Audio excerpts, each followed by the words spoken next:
What do convolutional neural networks and cacti have in common? I don't know, I guess they both start with C.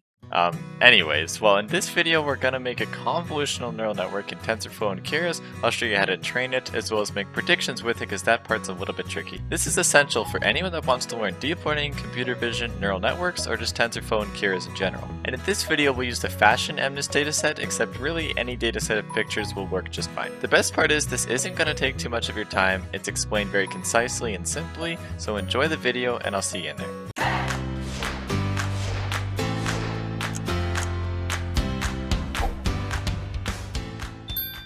So the first thing we'll do is import our libraries. We have import TensorFlow as TF, import NumPy as NP, and import matplotlib.pyplot as PLT. Now we'll use the fashion MNIST dataset, and so we do fashion MNIST is equal to tf.keras.datasets.fashionMNIST. And this consists of training images, training labels, so what those images represent, we'll look at that, and very similarly test images and test labels. We have to set this equal to fashion MNIST.loadData. Now if I was to plot the first picture, don't worry too much about the specific code to do this. Often we can just look this up, but here we can make a picture of the first one, which turns out to be not actually a sneaker you might think it is. It's actually called an ankle boot. We ask, what are the training labels? The first one is a number 9, and it turns out from the TensorFlow tutorials, we can grab this class names list. So I'm not going to come up with this myself. You could if you want, but here is the corresponding list. So this means the first one is a 9. So that is the index 9, where this is 0, 1, 2, 3, 4, 5, 6, 7, 8, 9, and so it is an ankle boot. Number 2 here, this is a 0, and so that would be a t-shirt slash top. And if I asked what this one would be, you can see it's a t-shirt slash top. Each image, which we have how many of them? We have train images dot shape. So we have 60,000 images, which are 28 by 28. So it's a value between 0 and 255 for each of these different points.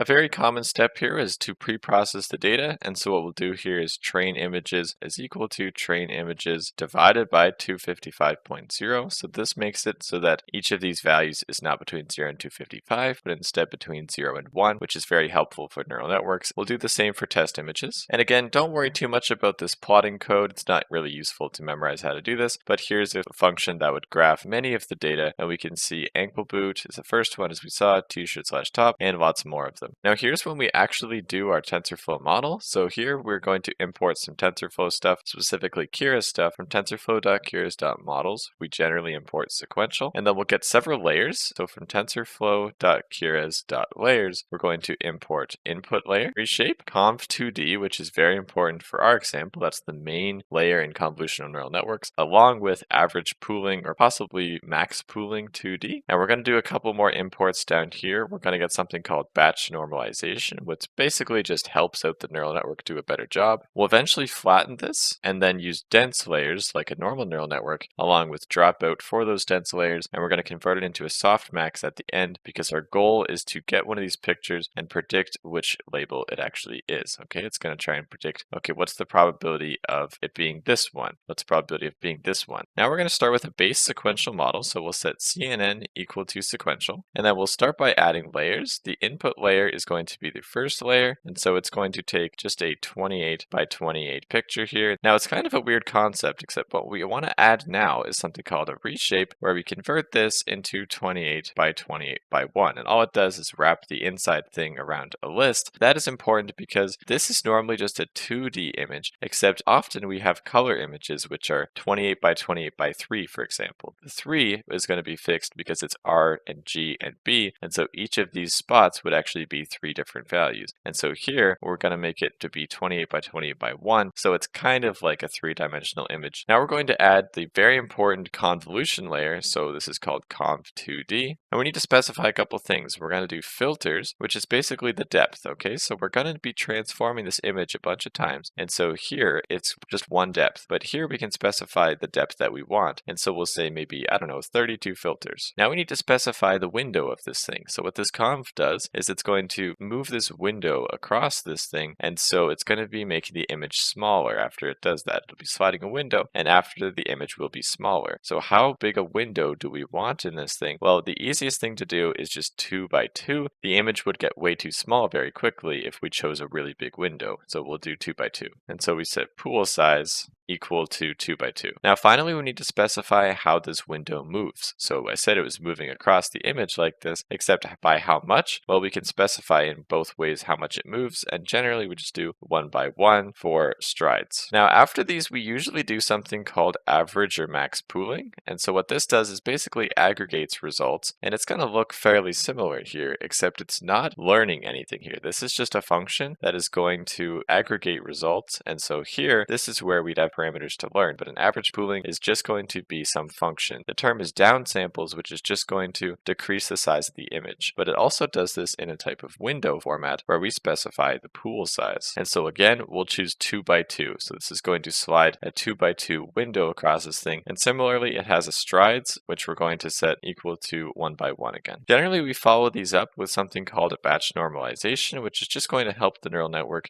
It would probably get by without it, except this will help it a lot. Now, generally what we do in convolutional neural networks is we stack these triple layers a little bit. Of course, more complex networks do a lot more different things, except in a base CNN, generally what we do is take these three and then we'll just copy and paste something like this. And then usually what we do is the image gets smaller each time we do something like this. So what we'll do is make it more depth. So we'll make it thicker and then just keep doing this. Maybe we'll add just one more and get, say, I don't know, 128 filters, and we'll stop there. Now, after all this, we still have a three-dimensional image. It won't be 28 by 28. It'll be something like 20 by 20 and then by 128 because that's the depth. Now, generally what we do here is switch this basically into a normal neural network. And to do that, we start with a flatten it. Now that we've flattened it, it is just all of those values it was before except into this super long vector. And so we can think about this as now converting into dense layers. So we'll do this by adding dense and whatever we want. Maybe we want 32 ReLUs. We'll add a dropout layer to help with overfitting, and we'll choose, say, 0.2 probability it drops out. Now we want to add finally a dense layer that has 10 linear nodes so that we can activate this with a softmax after. We had to choose 10 at the end because we have 10 different classes, and so once we do this softmax here, that is going to force each of the nodes, each of the 10 nodes, to be the probability of it being that specific node. And we have it specified, and so up here if we look, we saw our training labels. This 9 here, that was the 9th index, that'll be our 10th and final node, and so that'll be the probability of it being that specific class. And same with all the other ones. Sorry, I had an error here. I made this pool size when I actually meant to type kernel size for conv2d, and same with all the other ones. And now we'll get a summary, and we can see how our picture changes. So it starts with 28 by 28. We convert that to basically the same thing, but 3D with 28 by 28 by 1. We do a convolution, which decreases the size of the image, length and height, or width and height, except then it makes it 32 depth. We decrease it a little bit, but keep the same depth with average pooling. We do a batch norm that doesn't change much at all. And then after the conv2d, that is going to do something very similar. Decrease it, get the depth, average pooling, decrease it, but keep the same depth, batch norm, same thing. We'll do that one more time. We then convert this to 32 dense nodes, add a dropout, and then we'll convert that to 10 softmax. Now we need to set up our loss function. So we'll do from tensorflow.keras.losses import sparse categorical cross entropy, and we're choosing sparse because that's the format that our labels are currently in. We choose sparse when it's each of them is this index rather than each of them is like a one hot vector saying the accurate label. And so we'll compile the model cnn.compile with a loss equal to sparse categorical cross entropy bracket bracket, and then we choose the optimizer generally to equal atom in strings, and then we'll set the metrics that we want to monitor, which is the list of just accuracy is fine. Now we're going to set up a checkpoint so that we don't lose our progress. And by the way, if you are doing this on Google Colab, you might still lose your progress if you don't download the model and put it somewhere, so keep that in mind. What we'll do here is from tensorflow.keras.callbacks import model checkpoint. And so we'll set a checkpoint equal to a model checkpoint where we have file path equal to a string of whatever we want, maybe CNN model. We'll set the monitor. So what do we want to monitor? We want to monitor the val accuracy. Okay, so the validation accuracy, and then the mode is equal to max. So we want the one with the highest val accuracy and save it to here is what we just said. Only save the model that has the highest so far validation accuracy, meaning the accuracy not on the training set, but on the other set we're looking at the same time. We're now ready to fit the model. So we'll do cnn.fit. We need to specify the train images, the train labels. We need to set this validation data. So we'll set validation data is equal to the tuple of the test images and the test labels. And we'll set our callbacks equal to the checkpoint that we set up. And we'll say epochs is maybe 10 runs through the data set should be okay.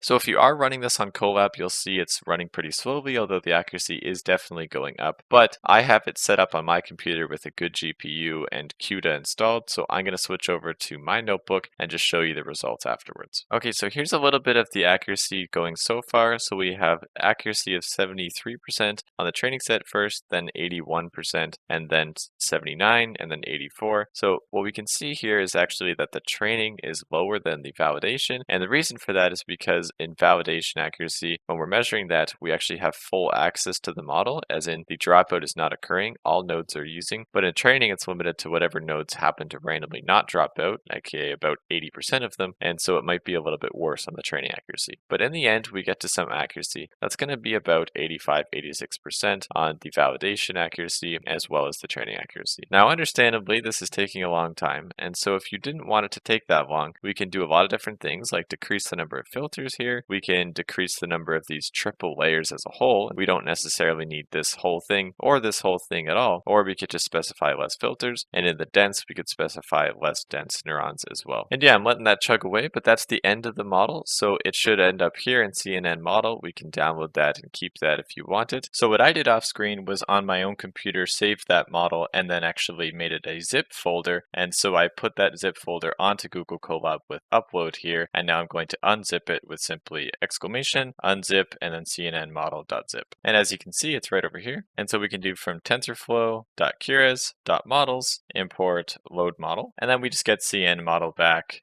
as load model with CNN model in strings. And you can see it's loaded back in. So to use it, we have this thing called predict. And what predict is going to take is something extremely similar to how the training images were set up originally, which as we can see was train images.shape of 60,000 28 by 28, which are already assumed to have been divided by 255 so that their values between 0 and 1. So I didn't bother splitting into a test and validation set earlier. What I'm going to do is just show you that you can do CNN model.predict on the test images, and that gives something you might not actually expect. So what this is, if I get this as an array, so I can say results is equal to this thing, but then results.shape, and what we got was results.shape is 10,000 by 10. And so 10,000 makes sense because we fed it 10,000 examples, except we would have thought it was just 10,000 by 1 or just 10,000 because each of these things should just be an index saying what is the highest probability or what is the class that it thinks it is, what is the index or clothing that it thinks that it is. Except that's not what it is. If we look at results sub 0, the first one, we can see it's an array of 10 values. And actually, if we check, we can see that the sum of results sub 0 is very, very close to 1. And that's because it's a probability distribution here. What we need to extract is the highest probability class, which for us, we can eyeball it and say it's going to be this last one is what we want. So for just results sub 0, we can do the numpy.argmax of results sub 0, and that says index number 9. That's the highest probability, and so we can convert that to what class it is, and so we do class names sub numpy.argmax sub 0, then that is going to output the class in a string that it thinks it is, which is an ankle boot. And we could do the same thing except prove that this is either right or wrong by copy and pasting this, except instead of supplying it with the guess, this is the guessed index, we could get the actual one, which is test labels sub 0, and so it isn't ankle boot. It got that one right, and so we need to now extend this to the entire array, not just results sub 0 or the whole thing. What we can try to do is the numpy.argmax of the results as a whole, and this outputs 21. Well, clearly that's not right.